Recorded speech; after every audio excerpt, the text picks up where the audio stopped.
Hello, everybody. Welcome back to Renewed Volition. Chris Lugo here, your podcast host. Thanks so much for your support, for coming back and tuning in. You know, we're so excited to give you great content and have great guests on here to give you some insight about the things that they do, what motivates them, what drives them to do great things. And today is no different. I'm really happy to have the guest who I have here today. My guest today, he's a graduate from William Patterson University. He's an athlete. He's an actor. He's a real estate professional. I really want to welcome Rocco Spoon to the show. Rocco, thanks so much for coming in today. Thank you so much, Chris. It was great to speak to you, and I appreciate you bringing me on board. Oh, without a doubt. You know, knowing all the different things that you do, and on top of all that, you're a family man. Absolutely. It's one of those things that shows. This guy's got a lot of drive. He's an achiever. A lot of drive, and you do some really interesting things. For sure. And one of the things I want to touch upon is real quick. Your real estate background. Yes. Okay. Yes. I'm curious to see what got you into real estate, and if you could share that story. Absolutely. There was a point that I was working in sales, and I just wasn't happy. There was no growth there. And my wife's cousin was a realtor.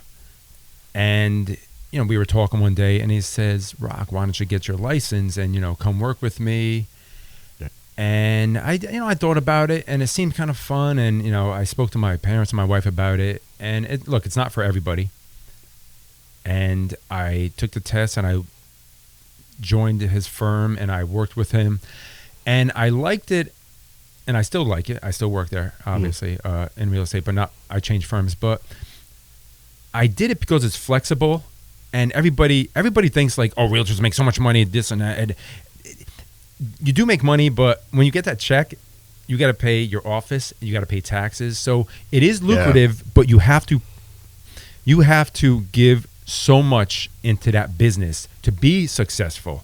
Right. And it's not something I want to do for the rest of my life, right. But that flexibility does allow me to do other things that I enjoy, whether it's with my family or for myself or right. Things of that nature. So I have a New Jersey license, so I can handle anywhere in New Jersey. And if it's not an area that I'm familiar with, I would refer it out to somebody else down in South Jersey or the shore or an area that I'm not familiar with. And I can also refer, internationally or out of state or anything like that. So that's where real estate comes into my life. Oh, gotcha. Now, is it just strictly residential, or is it commercial as well? Or yes, I can handle residential, commercial, rentals, investment properties. Okay. I work for Keller Williams. City View is up in Fort Lee, and Keller Williams has the most agents within the entire country. It's a great culture.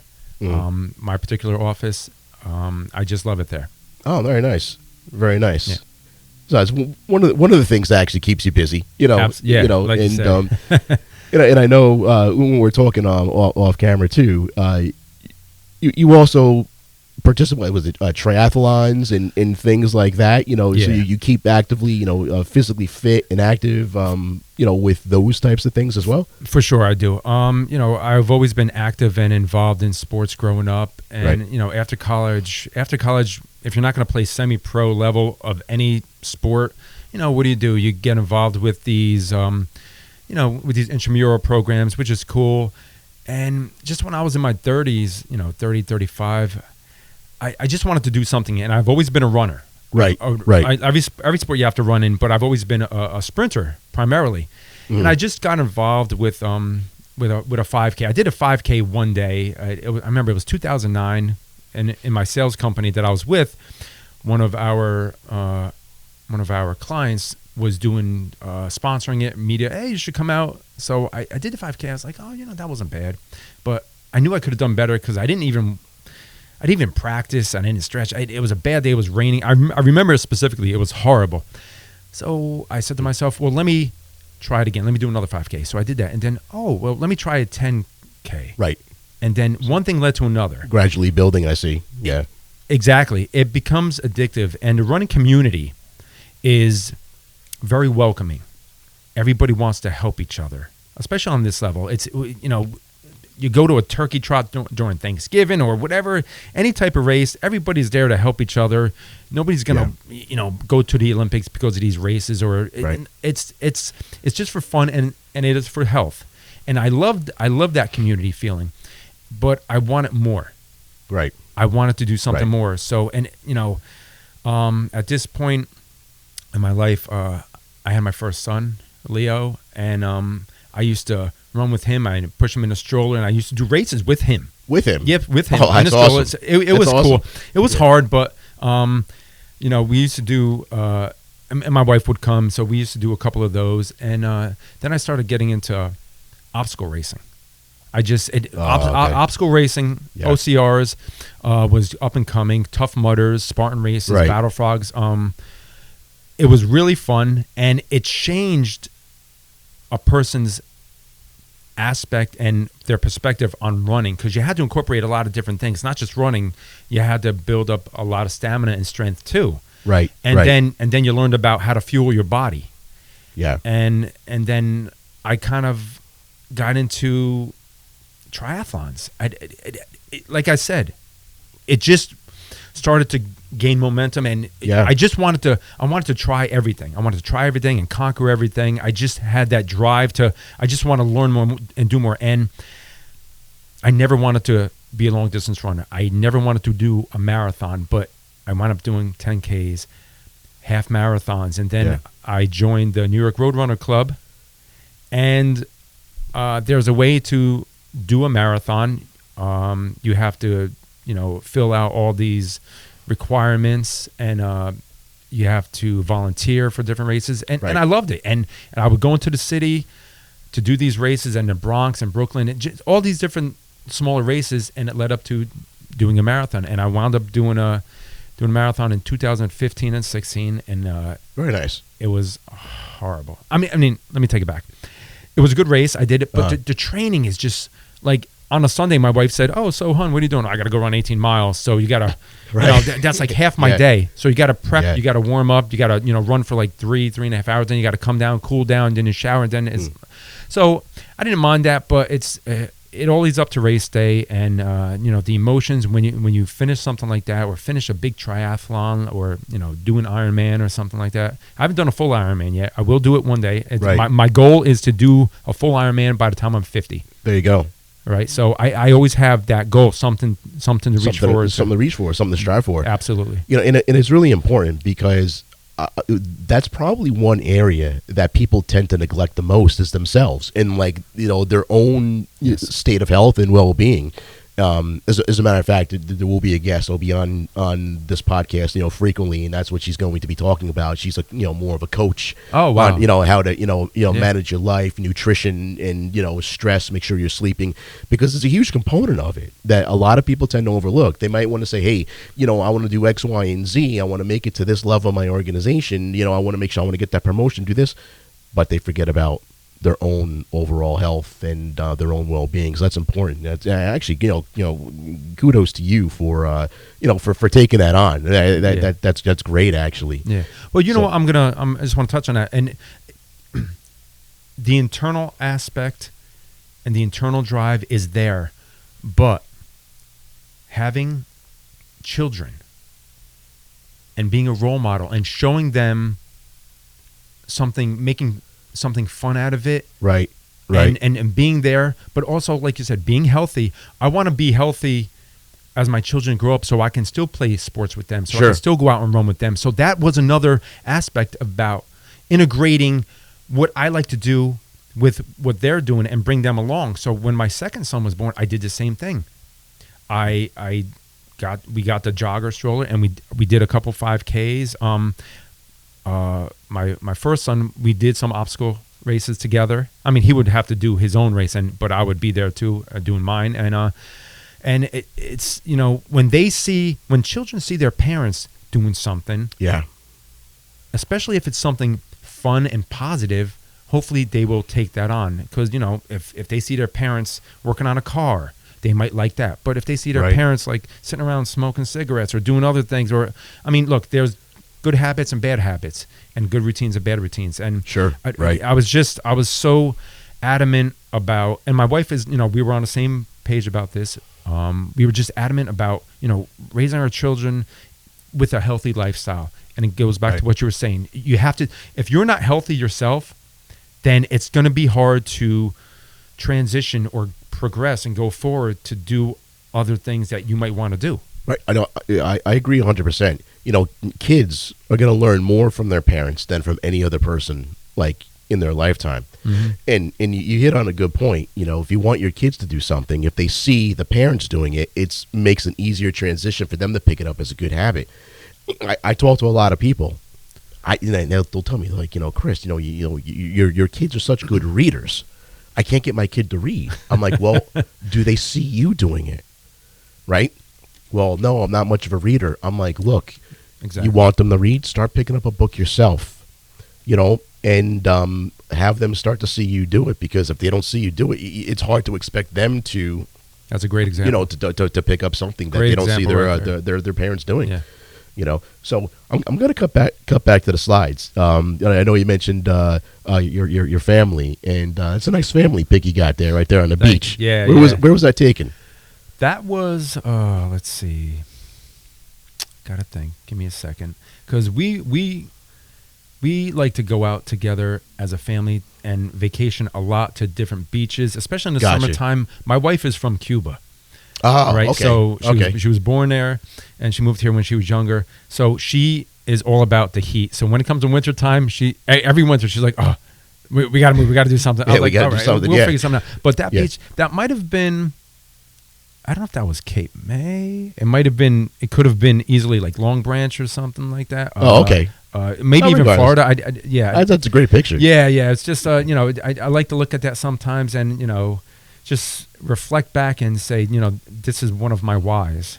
Everybody has their whys. Everyone has their whys. Absolutely. It's why we do the things we do, right? You need to look. Yeah. No need to look further than that, right? I mean, well, for sure. For sure.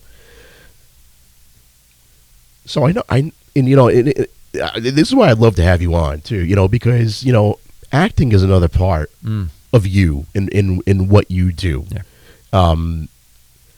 So let me ask you this, okay? When did you think about act? Like, when did that first cross your mind? And you know what? How did it even cross your mind to be like, hey, look, I'm going to pursue this? Okay. So I'll try to I'll make this kind of a short, but it's going to be detailed, and I'll kind of do it kind of quickly because I don't want to drag it on. No, that's fine. I did my high school play. In high school, I did my high school play, and I loved it. I loved it because I enjoyed seeing other people have a good time and laugh. Right. Okay? Right. After high school, I went to college, and I kind of showed some interest, and my parents were like, well, it's really, I don't want to say they discouraged me from it, but they wanted to see me do something else. Like all parents, they're like, it's like certain parts of the arts and sports, like it's 1 in a million shot, so to speak, to actually make it. So I didn't do anything in college. I graduated college, communication degree. I went to a radio school afterwards too, but my first job was in Merrill Lynch. Go figure. Right. And just, again, it's a job that you can make a lot of money. It wasn't important to me though. I wasn't happy, and it was not what I wanted to do. You mean at Merrill Lynch? At Merrill Lynch. Okay. So I left there.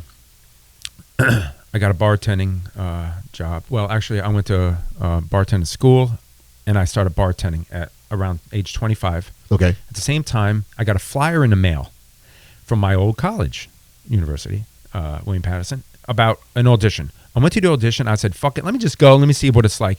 And I did it, and I rehearsed, and I knew my lines, and I was decent for a first timer, but I had some people come up to me, some directors and other writers, say, you're pretty good. You have really good instincts, and you're not afraid to take risks. Okay. Right. And this is where it becomes important, because it's not for everybody. Right. Okay. Not for everybody to take it to the next level, because you have to be, especially in theater. This is theater, so live theater. So I was like, I would love to know more, but I don't know where to start. Right. So I had a few people direct me to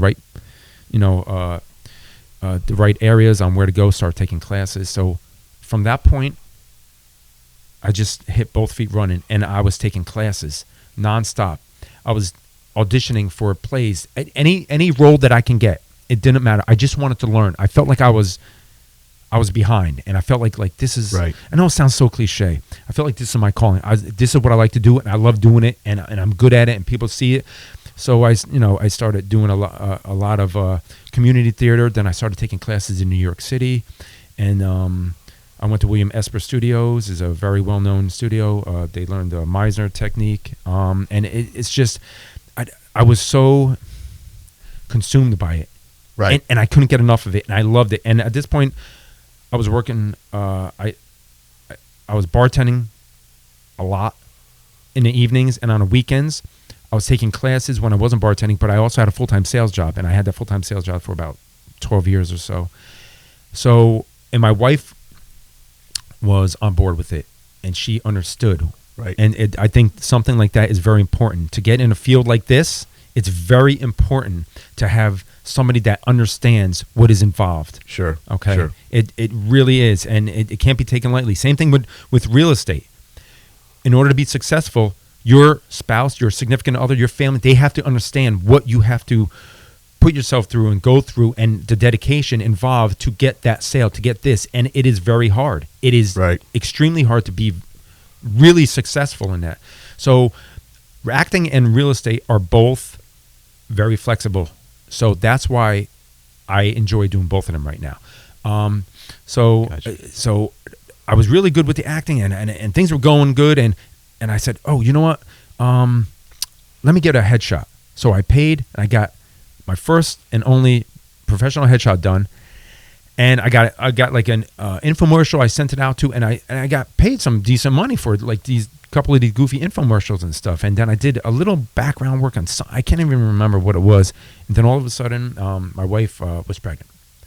Ah, okay. My wife was pregnant. Yeah. And when my son was born, I was spread too thin, so I had to step back from acting for a bit, because I had to play the role of daddy. Sure. That's the most important role Right. to me. Being a father is the most important thing to me than anything, really. Right.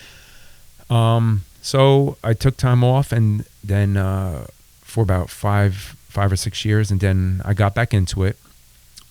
Somebody said, "Oh, Rock, they're doing something over in your part of town. You should audition, or you should look into it." So I went on these casting, because right now they have these casting websites, and that you can set up a profile, and you put like your height, your weight, how you look, and what type of clothing you wear, what type of car you drive, and if you could ski, if you could play billiards, all that type of thing.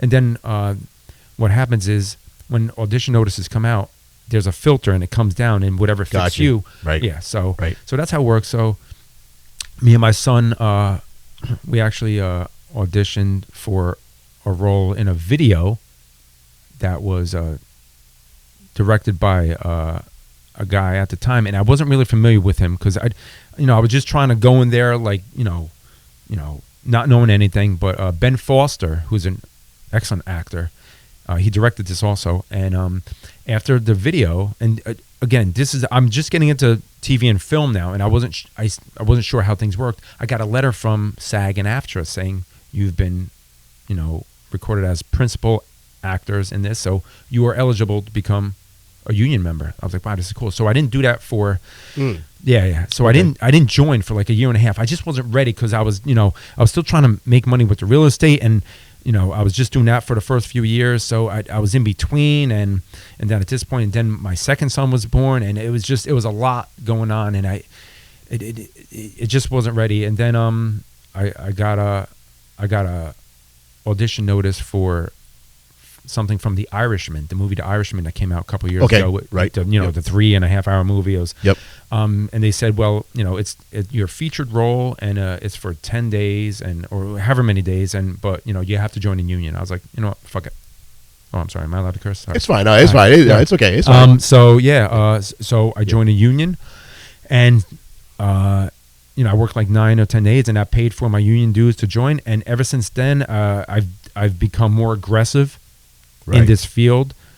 And the thing about acting is, same thing with real estate. Like I said, you have to put yourself out there. Right. How bad do you want? How much do you want it? What are you going to do to sacrifice? I mean, when I was taking all those classes, when I was, just with my wife, before the children, right, there was so much that I had to travel and staying up late nights and overnights and doing stuff to get things done that were needed to be done.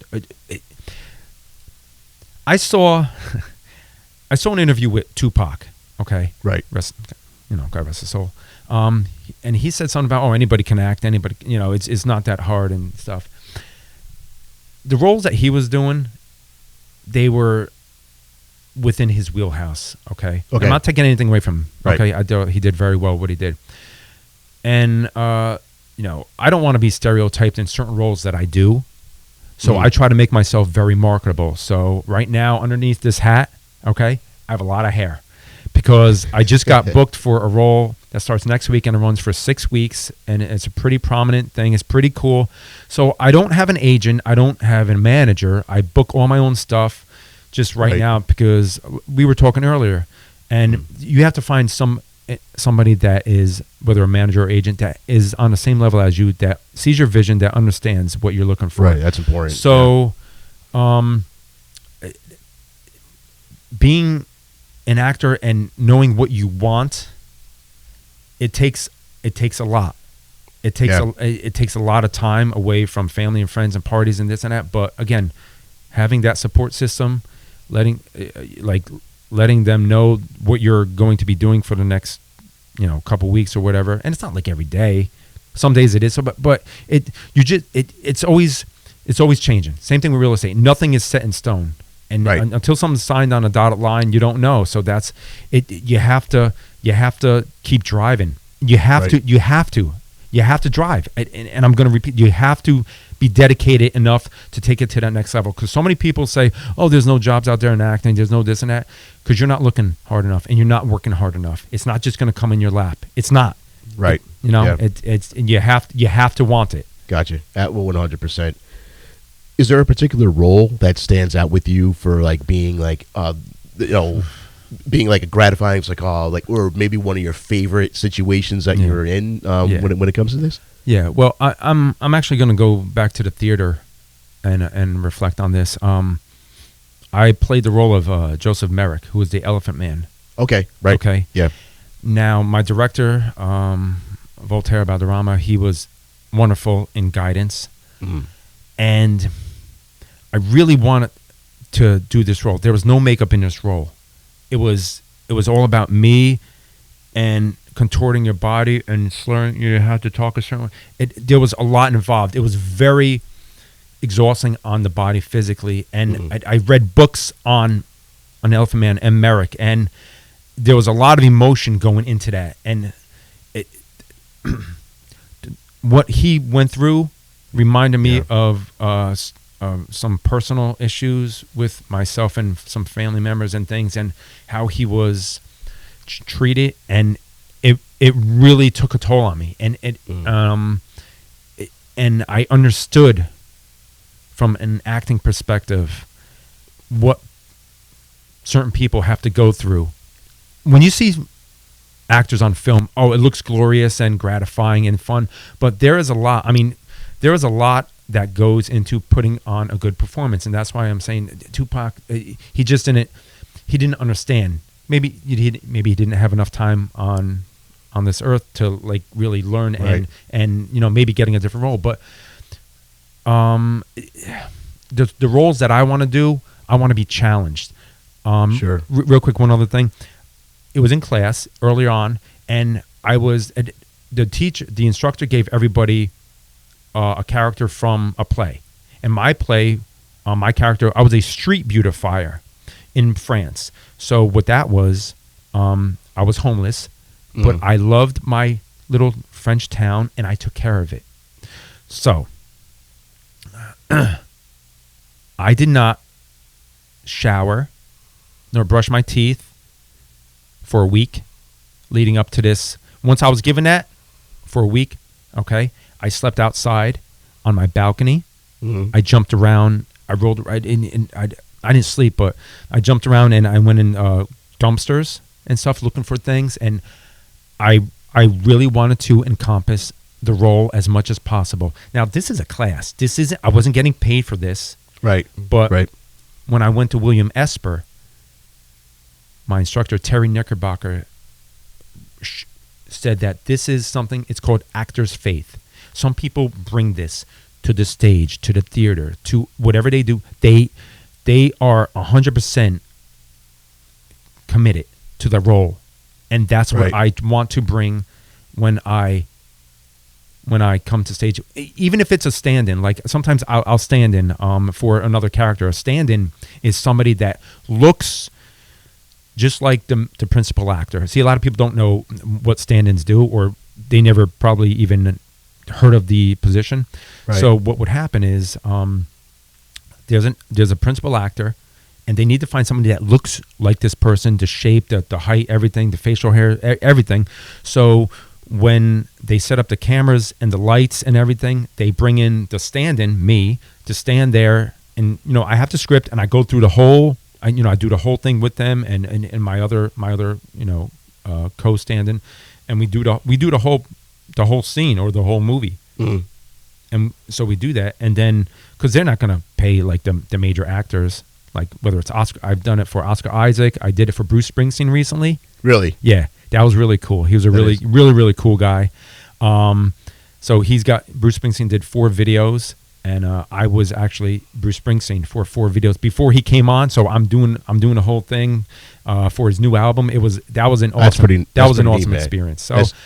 So stand-in, that's what they do, and because like I was saying, they're not gonna have Bruce Springsteen or Oscar Isaac or Jeremy Strong or Paul Rudd or anybody. They're not gonna have those people stand there for hours upon end. Right. While they're setting up the lights, they're gonna have me, and then okay, thank you, Rocco, first team, bring in the first team, and then they come in and everything's all set for them. Gotcha. Yeah. Interesting. Yes. Yeah, and I know you provided me some really great still shots. I'm going to show them up on the screen. Absolutely. Yeah, go ahead. If you don't mind, walking through a couple of them. Yes.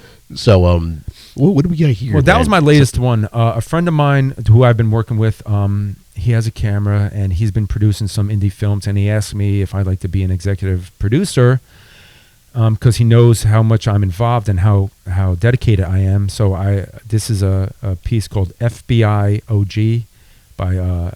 Written and produced by Jose Manuel Fajardo, my man. We're going to be doing doing some things there. So I was also acting in that. So that was a lot of fun. Nice, very cool. Yeah, so that's me standing in with Oscar Isaac on the right hand side. Right hand side, yeah. So that's at the last day we were all done. I had to grow my hair out and. They sprayed his hair a little bit because from the beginning of the piece to the end of the show, he aged. And on the left side, that's just me. Sometimes you have to be committed. So I went out. I got a jacket. This is just for a totally different role. So I sometimes when there's a notice about a film or something and they need a doctor, I can provide the wardrobe and everything showing that, hey, this is what I look like when I am a doctor. Right. All right. So, again, making yourself marketable. I said it earlier. You just want to make yourself as marketable as possible. Absolutely. Yeah. Oh, yeah. These are cool shots, yeah, too. These are pretty cool shots. Sometimes you get to play cops or robbers. On the FBI SWAT team, I forgot what show that was. Because there's so many shows, the FBI shows, the Law and Order shows. There's like 6 different ones between them, I think. And the one on the left, that was Succession. I was a DC cop, and they housed us up in Albany for like 4 days. So I was dressed up as a DC cop. It was really, really cool. So one thing I love about acting is you get to play so many different roles. And I remember hearing, I think it was. Who was it? What is it? Tom Cruise or somebody that it's just the fact that you get to, play these different characters, And some people take it with a grain of salt, but I get into it. Like, I got a clean shave. I got to have a certain haircut. You wear certain clothing, and wearing certain clothing, gives you a certain vote of confidence. Like, wearing a uniform, whether it's a police officer or a doctor or, homeless or anything. I mean, somebody from the 60s or 70s, different clothing just makes you feel different. So, and it's fun. It's fun. Right. Absolutely. And I love these two right here. Yeah, I try to show different ranges of what I can do. I don't want to be typecasted as just the Italian guy or the father guy. So yeah, that's just a character face. Just showing that I'm not always like I'm not trying to be like handsome. I don't want to be just the regular guy, the regular Joe Schmo. I could be goofy or insane looking, whatever. The Italian one, that's from the Irishman, and I loved it. We got to wear great clothing, and the hair and the sideburns. HMU department, hair and makeup department, they loved my hair. They're like, wow, you have really good hair, and those are your real sideburns, because a lot of people, they couldn't grow sideburns, so I had my own, so they didn't have to apply anything to me. So that was a lot of fun. Excellent. I mean, no, those some great, some great shots right there. In what's really nice is, I'm actually talking to someone who's got the story behind what went on, and with the shots, what goes into it. Yeah. No, it's good touch with with explaining all that, because you're right. I don't think a lot of people, I don't think they know, just how much goes. Goes into something like that. Like, just for me, it might appear that the role might be simple, but it's never as simple as it looks. Never. It never is. And I'll tell you something else. Especially recently, since COVID, since this whole thing started, it's been really rough on the whole film industry, because things shut down from that March of 2020 to, I'm gonna say, August, like. Because they didn't know what to do. Everybody was trying to figure out. So even up until now, what we have to do, and I posted something on Facebook, and it's becoming a little more loose and lenient, but everybody has to get tested, COVID tested, prior to coming on set, whether you're a crew member or you're an actor or anybody. You have to get tested. And then even when you come on set, you have to wear a mask the entire time. So all these shows that everybody's watching, all these movies, okay? Yeah. Except maybe, I mean, they can wear them if they want, but, wearing a mask, you put the mask on, and then, it leaves all these marks on your face. So the principal actors, the main actor, they're not wearing them. They have face shields and certain things, and they stay away from everybody, but everybody has to wear a mask on set. So you're wearing a mask on set for like 10, 12, 14 freaking hours. And it's a lot. And it's not for everybody. Again, how bad do you want it? How bad do you want it? And if you want it bad enough, and you're going to do it, and you'll suck it up for a little while, and you have to fulfill these parameters, and so it's unfortunate that we have to deal with this during this time, but look, I'm not letting it stop me. Never. No. Never. And on that note, that's exactly what this podcast is about. Keep striving. Yeah. Keep reaching, keep doing. And as I said before, whereas we're talking before, it's like, take risks, make them intelligent risks, right? And if it doesn't go out, if it doesn't turn out as planned, learn from it. And that's exactly what this podcast is about, everybody. But Rocco, thank you so much for coming in today. Spending some valuable time with me, and great insight. I really enjoyed it. I can't tell you how much I really enjoyed it, Rocco. Thanks so much for stopping by. Chris, thank you. I appreciate it, man. Long-time friend. I mean, it's been a while. It's been a very long time. So I appreciate you reaching out to me and asking me. This is great. I had a lot of fun. I've never done anything like this before. So I hope your audience got a little insight as to acting or whatever. But just like what it takes. We touch on a few things, and before you close out, I just reiterating what you said. Take care of yourself first, because if you're not healthy, you're not going to be able to help others or help yourself later on. And look, you showed a picture of me and my wife and our kids on vacation. everybody does what they want to do on their own time with their own money and their own. When you have somebody, your spouse or somebody like that, or whoever it is, your family, if you're on the same page, it's good.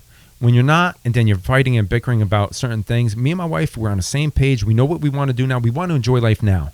We don't want to we don't want to retire at 65 and then be too old and hurt and can't move around and do things later on. So we're living our life now. Okay? And some people don't want to do that. It's totally fine. Everybody has their own way of looking at it.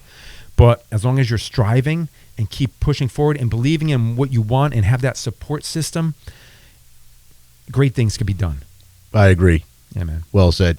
Thanks again, Rocco. Thank you, Chris. Appreciate it. And thank everybody. Thank all of you for watching and tuning in again on Renewed Volition.